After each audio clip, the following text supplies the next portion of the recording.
Giants of England, we know what we are. Yes, guys, welcome back to Chelsea Fan TV. Welcome back to another episode of 5 Things We Learnt. We've done it. We've won the Premier League, if you want to run the shameless bag and everything. We do know it was only the summer series, but still, it feels good to have a trophy in the bag.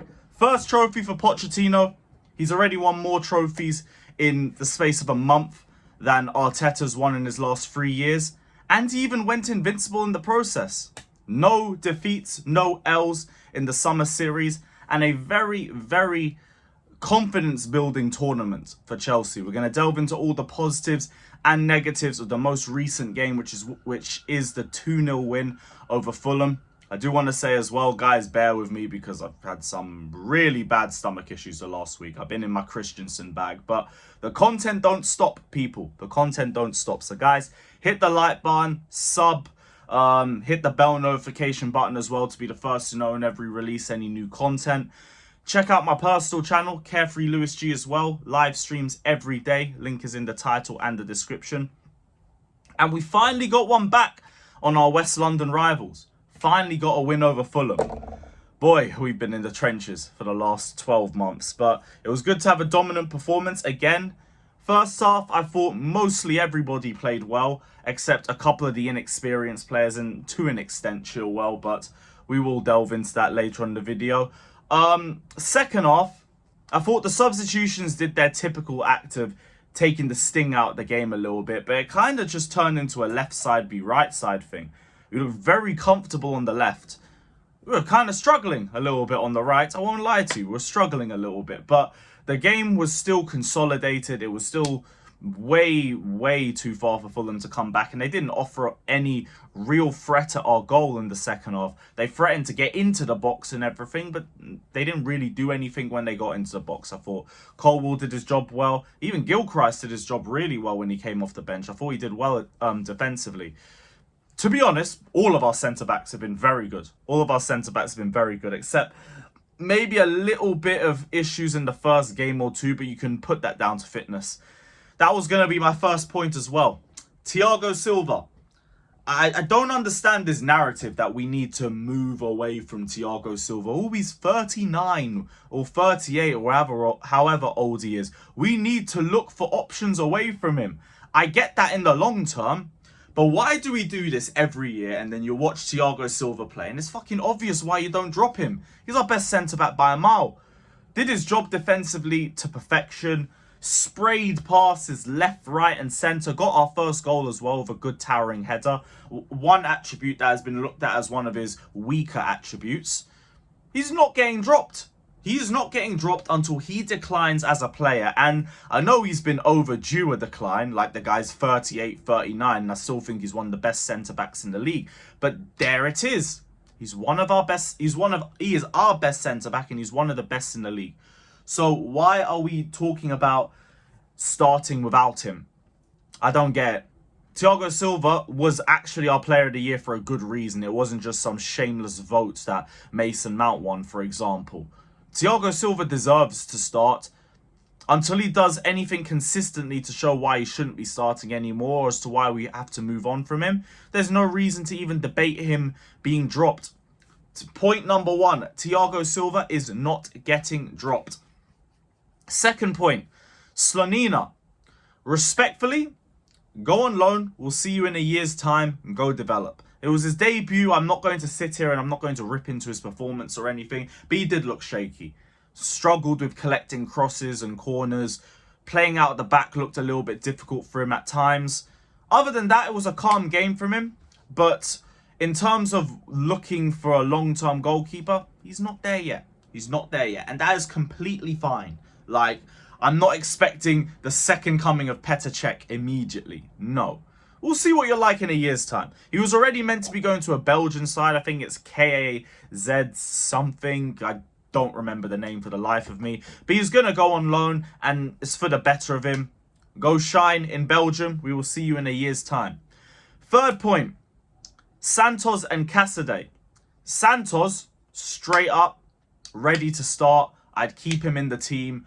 I really think he's going to develop in the Premier League in the coming 12 months. And he already looks to have the basics already mapped out. Looks very composed on the ball. His decisions making is good. He's physical.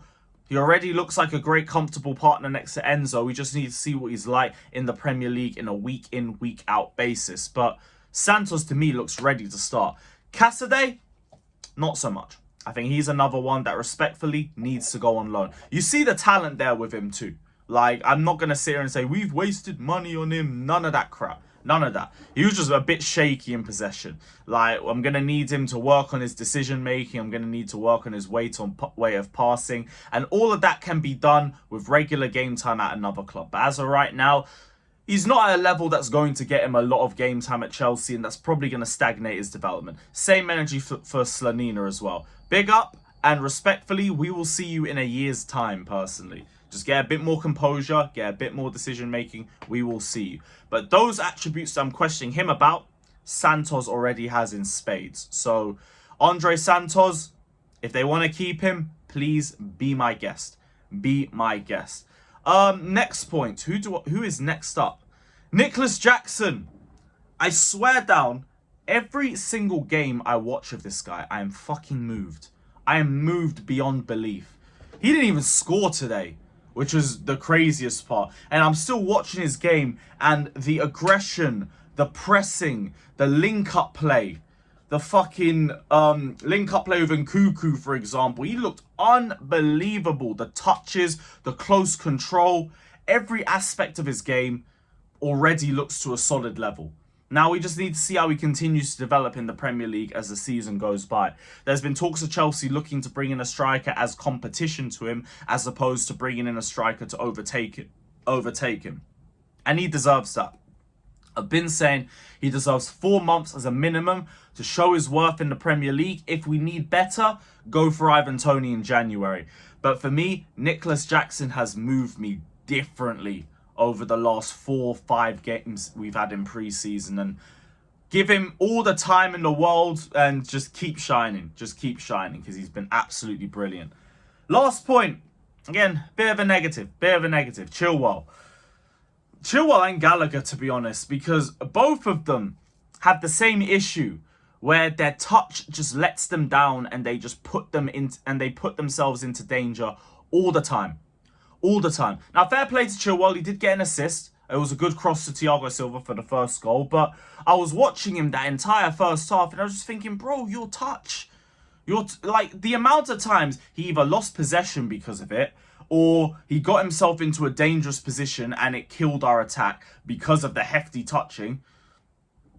You got to improve on that, bro. Gallagher's the same thing. He had a nice shot on target in the second half and everything. Did well in that regard. But the touch, especially in the midfield too. In the midfield, if your touch is hefty, all you do is invite pressure to yourself. Same thing with the left back. Why do you think I've seen countless games last season where Chilwell has been the press trigger? And when he gets the ball, 3 men are just running at him. Because they're the ones with the hefty touch. They got to do better. You know why I keep talking about Lewis Hall? Because Lewis Hall is technically sound. Lewis Hall yesterday was fucking amazing. And we gotta keep a guy at that town. There's a reason why I keep saying over the last 12 months, our best left back has been Lewis Hall. Chilwell, to me, he's a great wing back, because then you're playing a 5 at the back system. He can dart forward all he wants, and that's fine because we have protection for him. When you play a back 4, you don't have the same level of protection. You need to be a lot more sound in terms of your technical ability and your defensive awareness. And Chilwell ain't shown that to me in pre-season. He just hasn't. He didn't even show it to me a lot last season, other than the periods when we played a back 5. Because a back 5 suits him. A back 4 does not. So, I can't lie. Chilwell is worrying me a little bit.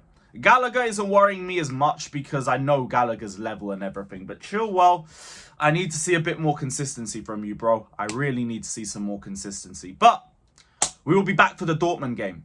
Big up to everybody that's locked in. Hit the like button, subscribe, all of that. And we will see you guys very soon. Take care, and up the Chelsea.